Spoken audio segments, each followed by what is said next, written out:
सुनील कुमार तिवारी ने 15 जून 2023 को हुए पैर के ऑपरेशन जो कि डॉक्टर अभिजीत के हॉस्पिटल में हुआ था, जहां सुनील कुमार तिवारी के पैर में टाइटेनियम जैसी मजबूत धातु की प्लेट डाली गई थी जो 10 महीने में टूट गई। सुनील कुमार तिवारी 1 साल घर से नहीं निकले सिवाय महत्वपूर्ण काम के, वो भी बेहद सावधानी के साथ, और आज भी वो सफर कर रहे हैं। अब डॉक्टर अभिजीत कह रहे हैं कि मैंने ऑपरेशन नहीं किया, लेकिन डॉक्टर विनोद जैन आपका जूनियर है, आपके निर्देश पर ही करेगा। और मरीज परेशान है तो क्या, इस पर बात करना ब्लैकमेलिंग कैसे हो गई?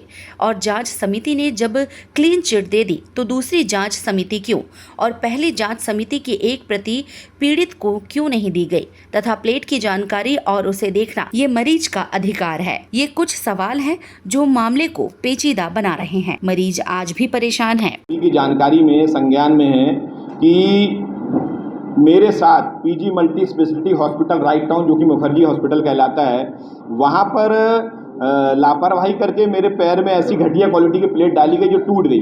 उसके बाद भी पत्रकार वार्ता करके जब हम लोग लोकतांत्रिक तरीके से प्रदर्शन कर रहे हैं तो उन्होंने आरोप ये लगाया कि इसमें हमारी कोई गलती नहीं है, डॉक्टर विनोद जैन की गलती है। तो हमारा कहना ये है कि पीजी मल्टी हॉस्पिटल में कोई भर्ती है तो उसमें ऑपरेशन भी अगर इन्होंने नहीं किया तो वो भी एक ये कह सकते हैं आप धोखा है, और ऑपरेशन किया है तो उसको स्वीकार क्यों नहीं किया जा रहा है।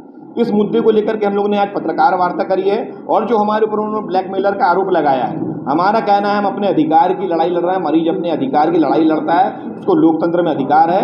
हम इसके लिए जहाँ तक होकर जाएंगे, जैसा आप लोगों ने कहा न्यायालय की शरण, अंत में न्यायालय बचेगा तो न्यायालय की शरण में हमें जाना पड़ेगा। लेकिन उसके अलावा भी हमको क्या क्या स्टेप लेने हैं, हम लोग प्रदर्शन करना है, पुतला दहन करना नहीं करना, ये हम लोग आपस में बैठ के तय करके और शीघ्र इसके क्रियान्वयन आपको सामने दिखने लगे। जांच कमेटी वगैरह बनाई थी, ऐसी जानकारी थी कि आप कैसे जानकारी? जैसे आप लोग को जानकारी हुई है हवा हवाई, ऐसे मुझे भी जानकारी हुई है हवा हवाई, क्योंकि हम लोगों ने जब इसकी रिपोर्ट मांगी और इसका सूचना के अधिकार में दस्तावेज मांगे तो आज दिनांक तक हमें ये दस्तावेज प्राप्त नहीं हुए। आपका अगला कदम क्या होगा? अब हमारा अगला कदम लोकतांत्रिक तरीका अपनाना है।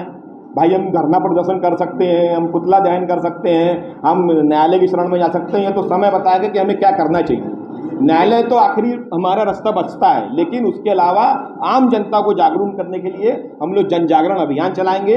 और हमसे अभी इस कारण आंदोलन से बहुत से ऐसे मरीज संपर्क कर चुके हैं जो इन सब घटनाओं से पीड़ित हैं। हम उनका एक यूनियन बना करके और जन जागरण अभियान चलाएंगे। जी आईएमए को सवालों के घेरे में खड़ा कर रहे हैं। बिल्कुल सवालों के घेरे में खड़ा है। आप ये बताइए, उन्होंने उस डॉक्टर के समर्थन में गए, हमने 19 मार्च को जब सीएमएचओ को दिया था पत्र, उसमें दिखाया था कि आईएमए को भी आप प्रेषित करिए, इंडियन मेडिकल एसोसिएशन को। तो हमारा कहना है आप हमारे साथ वहाँ पर आए, हम 25-50 थे वहाँ पर। एक मेरे ख्याल से आईएमए के जो जिलाध्यक्ष हैं, शायद नेत्र विशेषज्ञ भी हैं, उनको 45 लोग 15 नज़र आ रहे हैं।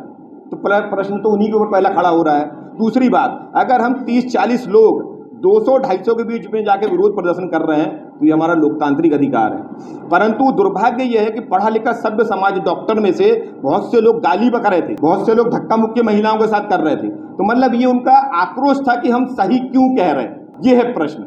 आईएमए को अपने डॉक्टरों के ऊपर भी तो जांच करनी चाहिए कि भाई जैसा आपने देखा अभी बहुत सी गलतियां डॉक्टर कर रहे हैं, फर्जी डिग्रियां ले रहे हैं, उनके ऊपर क्या कार्रवाई करिए।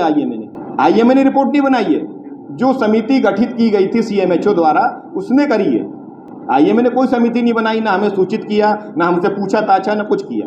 पंडित कन्हैया तिवारी के समर्थन में शिवसेना जबलपुर समर्थन में है। जिस प्रकार से उनके साथ में पीजी हॉस्पिटल द्वारा किया गया और पेट में जो प्लेट लगाई गई टूटी गई, उसको लेकर हम लोग आंदोलन कर रहे हैं और हम उनके साथ में रहेंगे। और साथ ही अगला आंदोलन हमारा जो रहेगा वो तीव्र आंदोलन रहेगा, हमारी लड़ाई जो जारी रहेगी। और जैसे शहर में कई ऐसे अस्पताल हैं जो फर्जी तरीके से इलाज करते हैं, उसकी भी हम कार्रवाई के लिए हम शिवसैनिक और महाकाल संघ द्वारा हम आंदोलन जारी रखेंगे आने वाले समय पे।